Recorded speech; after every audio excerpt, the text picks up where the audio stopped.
Hey friends, welcome back to the channel. My name is Tori if you're new here, and today I am showing you some Great Depression era inspired meals. So I really have been trying my best to cook on the cheap and keep it simple. All of these meals came around $13 at the grocery store. I shopped my sales.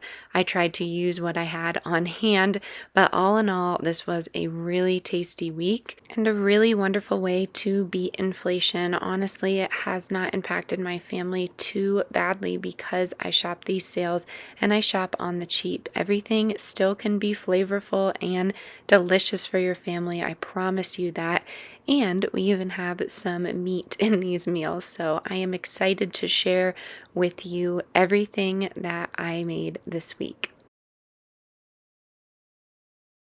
Here is a very quick, cheap, and easy meal. I'm doing some roasted crispy potatoes. There's some olive oil in there, just red potatoes, salt and pepper.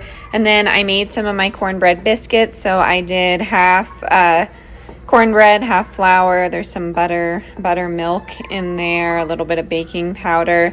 You can put a sweetener if you want, but we do not. Of course, I will leave these recipes down below, and that's going to go in the oven at 400. We're going to do the potatoes first for about 40 minutes, maybe even 30, and then we'll do the cornbread for 15 to 20, really depending on what they're looking like. And then I'm going to show you how I make my poor man's crab cake. So this is inspired by a depression meal that my great-great-grandmother used to make, and it's very easy and simple.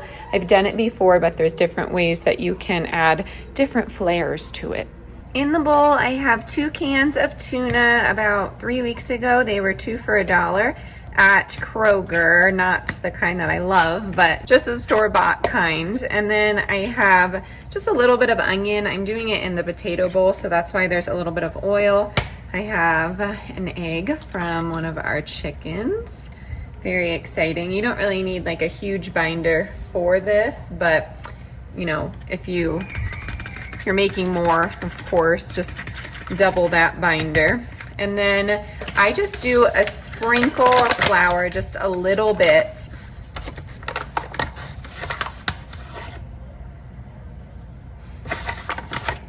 I'd say maybe 2 teaspoons here, depending on what it's looking like. And I did drain that tuna.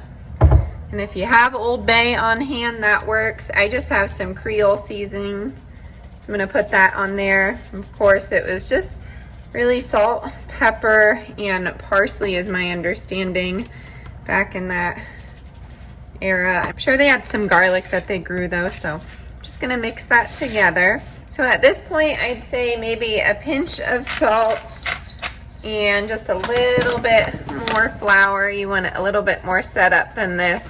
Depends how much juice I get out of that can, but sometimes the juice just really reacts with that gluten and makes it pretty thick. But you are gonna fry this in oil. My great-great-grandmother's recipe calls for lard. That was pretty popular back then. I don't believe Crisco was available yet, but I could be wrong. Please correct me in the comments.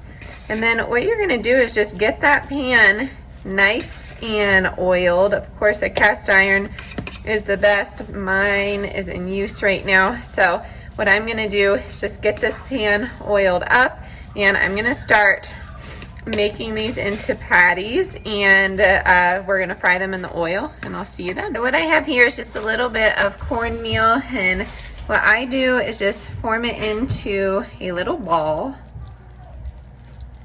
and I smush it. And then I just I put it directly into this cornmeal to do like a dusting of sorts. Hey, Mom. Hey, buddy. He got hurt. He got the boo-boo on his leg. Oh, no. I have a badge on. Are you okay? Yes. Okay. So then from here, I just put it directly in that oiled pan.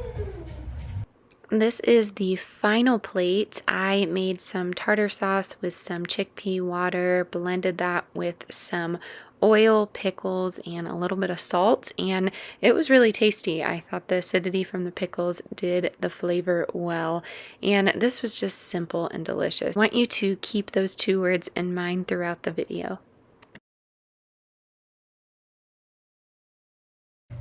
Hey friends, I'm cutting potatoes for some ham and bean soup with no ham.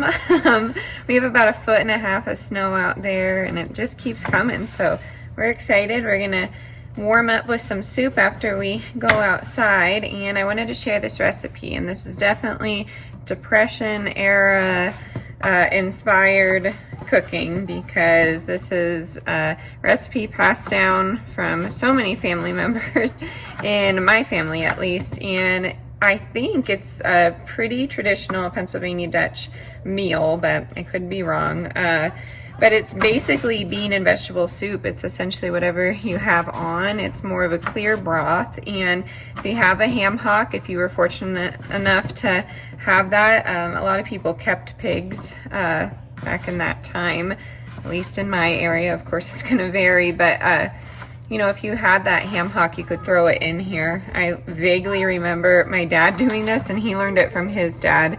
And my grandfather was in the Navy, and he used to do this after they had like a big bowl of soup. They would take some crusty bread and take the marrow from the ham bone and put it on there, kind of like a buttery spread. Ugh, I don't think I could ever do that, but let me know in the comments if you've heard of that, because I always thought it was gross. I'm pretty sure I'll have to ask my dad. Dad, do you still do that? Hold on. All right, I'm back. When we are indoors and cooped up all day like this, the kids tend to argue more, so we are working on that. They are pretty close in age, so to be expected. But I have about 4 potatoes right here. My husband's not much of a soup person, but he actually enjoys this one. So I'm gonna put maybe some diced, bacon crumbles or something in there, but that would be a luxury if we were actually in the Depression. And then I will show you the rest of the ingredients. I'm going to cut up an onion here. I have my garden carrots, I have some green beans, and I have some white beans as well. So I'm going to put that together for you, and I'll see you in a second. So this is what I have going on right now. I have 4 potatoes. These were garden grown, but you can get them cheap. I have an onion here, a white onion. I believe it was 68 cents altogether. I have some garden grown carrots, but those are also 98 cents at Walmart if you grab them, or 55 cents in the can. I have the green beans, which are 68 cents, and then I have the cannellini beans, and those were also 88 cents. So this is a really cheap meal that feeds a lot of people, and it's very filling in my opinion. If you were to throw a box of pasta in here, you could, extend it, make it stretch more is what I call it, but that's up to you. So this is very basic. This is such an easy meal, and it's full of flavor.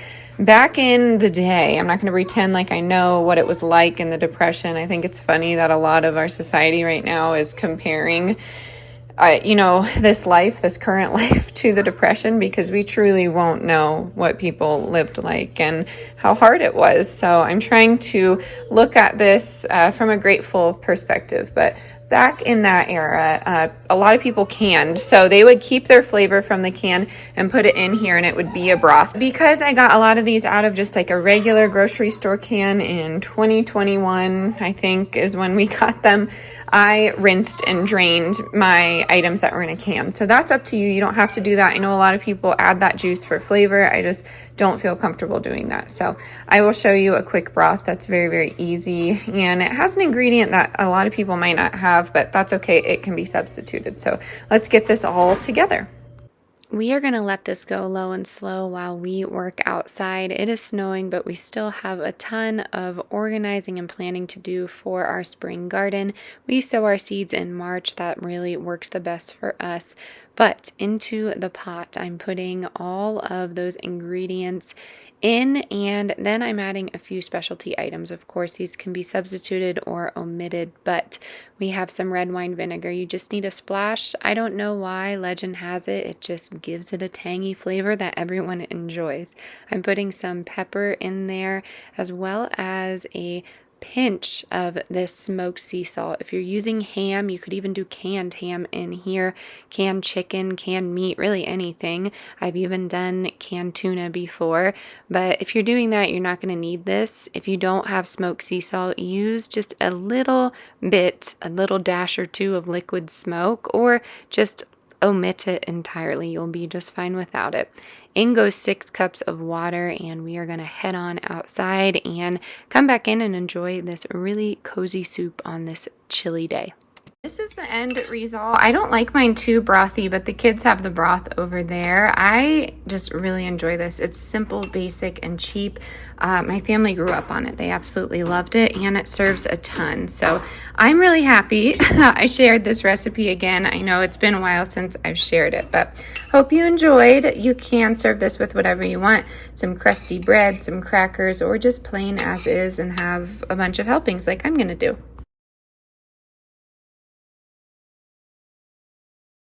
Next on the list is going to be what turned out to be a pot roast, but it was inspired by mulligan stew, and that was very common in the 1900s, is my understanding. And according to this recipe book, it really can be made however you want it to be. This chuck roast was on sale for $4.32, making it the most expensive thing on my meal plan. So I splurged a bit. You could totally make something else if you are on a tighter budget than I am, but all you're going to do is put this in the crock pot, low and slow. I put a dash of Worcestershire sauce in there, and I put some onion and carrots.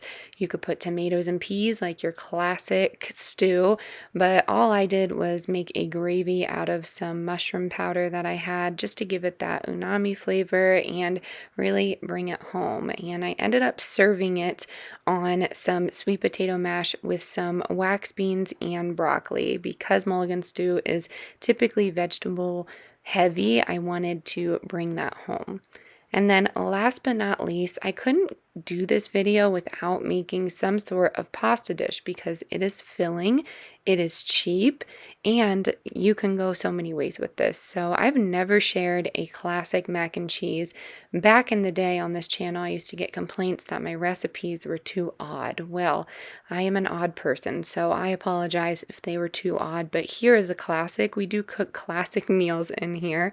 I put 2 pounds of this shell pasta in here and a whole stick of butter. Looking back, I would have done a half stick of butter. I put about a half cup of whole milk in there, salt and pepper, and just a combination of cheese that I found on sale. It was $1.50 for 14 ounces. So I was pretty excited to find that.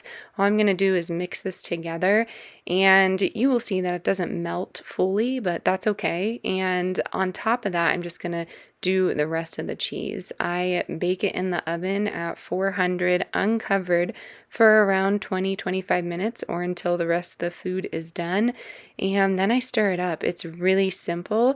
This week we served it with some burgers and some vegetables, but this can be made however you want. You can add beans to this. You could add a canned protein. You can add extra pasta because honestly, this is pretty cheesy in my opinion, but it's versatile, and I wanted to share a quote-unquote normal recipe for everybody. I hope you enjoy.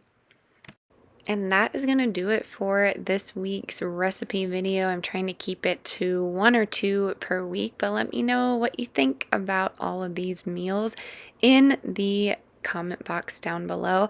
I would love to know what some of your favorite budget meals are and what you like to cook when you're trying to save a buck or two in the kitchen. As always, stay adventurous, stay creative. I'll catch you on the next one. Bye, y'all.